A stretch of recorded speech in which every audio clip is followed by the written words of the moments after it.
Phone call తో మీ బంగారాన్ని విడిపించి ప్రెజెంట్ మార్కెట్ రేట్ కే కొని బ్యాలెన్స్ అమౌంట్ ని క్యాష్ గా లేకపోతే సమానమైన బంగారాన్ని మీకిస్తుంది అక్షయ గోల్డ్ హబ్. దీని మీద నాకు అవగాహన ఎంతో కొంత ఉన్నది. ఎందుకంటే నాకు మెడికల్గా నాకు ఎంతో మంది ఫ్రెండ్స్ ఉండబట్టి వాళ్ళ నుంచి తెలుసుకున్న విషయాలు ఇదో ఇప్పుడు కూడా ఈరోజు కూడా ఎన్నో విషయాలు నేర్చుకున్నాను, తెలుసుకున్నాను. అండ్ ఈ దిశగా నేను వెళ్తున్నప్పుడు నేను కూడా నాకు ఉన్నటువంటి లైఫ్ స్టైల్లో ఏమో అన్న దృష్టితో ఎప్పుడు కూడా ఉంటాను. నాకు ఫస్ట్ ఆఫ్ ఆల్ ఏదైనా సరే మన బాడీ మనకి తెలియజెప్పుతుంది మనం ఏమిటి, మనం ఎలా ఉన్నాం, మన కండిషన్ ఎలాగ ఉందనేది మన బాడీ ఎప్పటికప్పుడు మనకు తెలియజెప్తుంది. మన బాడీని వినే లెవెల్కి మనం కనుక సెన్సిటైజ్ అయితే, ఆ సున్నితత్వాన్ని మనం అలవరుచుకుంటే చెప్తుంది. ఇందాక ఒక సర్వైవర్ చెప్పినట్టుగా ఒక వ్యక్తి ఎక్కడి నుంచో ఉంది, నాకు చిన్న ఇది ఉంది బయాప్సీ అంటారు దాన్ని ఏమంటుందని, అది ఉంది దాని ఏదో చిన్న గ్రూప్ అని వదిలేస్తాను. కానీ మా అబ్బాయి చెప్పిన దాన్ని బట్టి వెళ్ళారన్నారు.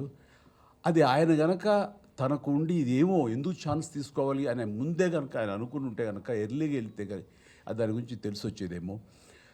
అండ్ అలాగా ప్రతిదీ నాకు కూడా ఏంటంటే ఈ అవగాహనతో చాలామందికి కామన్గా వచ్చే వాటిల్లో ఓరల్ క్యాన్సర్స్ కానివ్వండి, లంగ్ క్యాన్సర్ కానివ్వండి, లేకపోతే మనకి మగవాళ్ళగా అయితే కనుక ప్రోస్టేట్ కానివ్వండి, లేడీస్ అయితే ఇది బ్రెస్ట్ క్యాన్సర్ కానివ్వండి, ఇలాగే సర్విక్స్ కానివ్వండి, ఇలాగే గర్భాశయం క్యాన్సర్ కానివ్వండి, ఇలాంటివి ఎన్నో ఉన్నాయి. ఇవన్నీ బేసిక్గా తెలుసుకోవటానికి, టెస్టులు చేయించుకోవడానికి మన చుట్టూ ఎన్నో ఉన్నాయి. మనకి ఆ అవగాహన ఉండాలి, మనకు ఆ పుష్ ఉండాలి. మనకు రాదులే, మనం చాలా ఆరోగ్యంగా ఉన్నాం అని అనుకోవటానికి లేదు. నేను కూడా నా లైఫ్ స్టైల్ చాలా ఆరోగ్యంగానే ఉంటాను, చాలా హెల్దీ హ్యాబిట్సే ఉంటాయి. ఏది జంక్ ఫుడ్ కానీ డీప్ ఫ్రైడ్ ఫుడ్స్ కానీ ఏమి తినను, ఎక్సర్సైజ్ చేస్తాను, అన్ని రకాలుగా ఆరోగ్యంగా ఉన్నాను, బాగున్నాను కదా, నాకేంటి అనుకోకుండా ఎందుకు మనం చేయించుకోకూడదు అని ఫస్ట్ కోలన్ టెస్ట్ చేయించుకుని కొలనోస్కోపీ చేయించుకుంటే అక్కడ అనుకోకుండా పాలిప్స్ ఉన్నాయి. ఈ పాలిప్స్ అనేది మన ఎవరో ప్రెస్ వాళ్ళు గబుక్కుని దాన్ని రిమూవ్ చేసిస్తే నాకంటే కనుక అబ్బా క్యాన్సర్ నుంచి తప్పించుకున్నట్టు క్యాన్సర్ సర్వైవర్ అని నన్ను అన్నారు. అంటే ఆ రాసిన ఆ జర్నలిస్ట్కి అవగాహన లేదు. నేను అవి బయాప్సీలో అది మ్యాలిగ్నెంట్ అయి ఉండొచ్చు, లేదా బినైన్ అయి ఉండొచ్చు, ఎవరు అయి ఉండొచ్చు, అది ఏది కాకపోవచ్చు. అది సో 1% ఛాన్స్ కూడా తీసుకోకూడదని నేను తీసుకున్నందుకు అక్కడ ఆ పాలిప్స్ రిమూవ్ చేశారు. ఇప్పుడు క్లీన్ ఆఫ్టర్ మళ్ళీ 3-4 ఇయర్స్ తర్వాత మళ్ళీ వెళ్ళాల్సి వస్తే కనుక వెళతాను, చేయించుకుంటాను. అదేవిధంగా ప్రోస్టేట్ సంబంధించి పిఎస్ఏ టెస్టులు చేయించుకోవడం అనేది నేను రెగ్యులర్ చేయించుకుంటూ ఉంటాను అనమాట. ఇది ఎందుకు చేయించుకున్నానంటే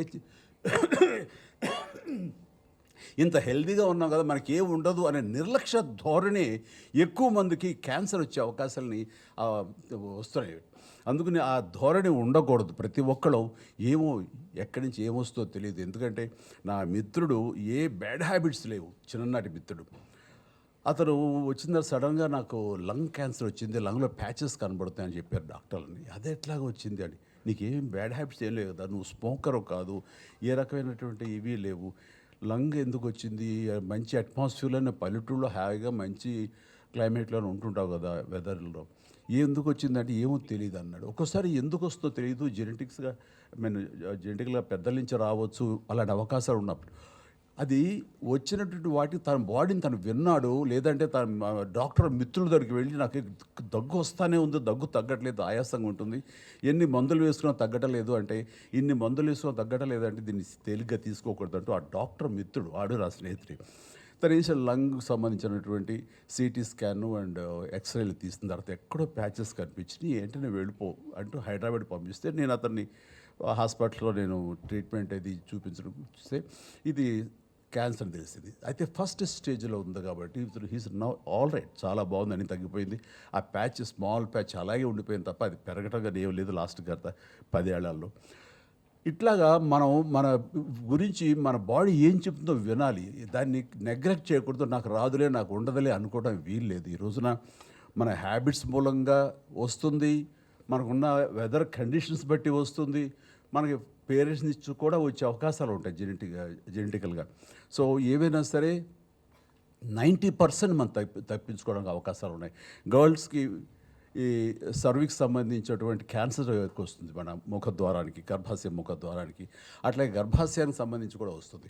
సో 5 ఏళ్ల నుంచి 9-10 ఏళ్ళు అయితే 14 ఏళ్ల లోపు 9 నుంచి 14 ఏళ్ల లోపు గర్ల్స్కి ముఖ్యంగా అందరికీ ఈ వ్యాక్సినేషన్ కనుక మనం ఇవ్వగలిగితే హెచ్పివి కదండి హెచ్పివిఐ హెచ్పివి వ్యాక్సినేషన్ ఇవ్వగలిగితే కనుక 100% వాళ్ళకి ఇంకా సర్వైకల్ క్యాన్సర్ వచ్చే అవకాశమే లేదంటారు.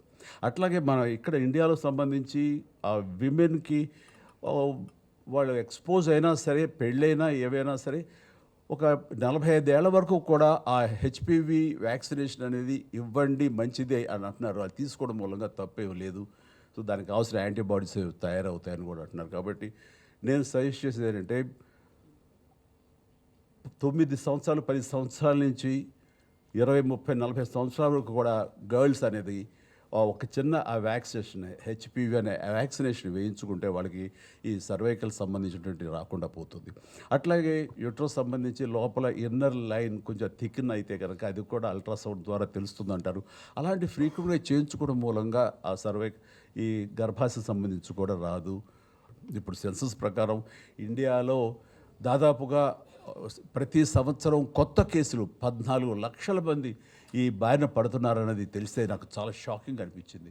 అంటే ఆ లెక్కను చూసుకుంటే ప్రతి రోజు 4,000 మంది, ప్రతి గంట 170 మంది, అలాగే ప్రతి నిమిషం 3 ఈ క్యాన్సర్ బారిన పడుతున్నారంటే కనుక ఎంత ప్రమాదకరంగా ఉందంటే 2040 వచ్చేసరికి దాదాపు 20 లక్షల మంది క్యాన్సర్ బారిన పడతారు.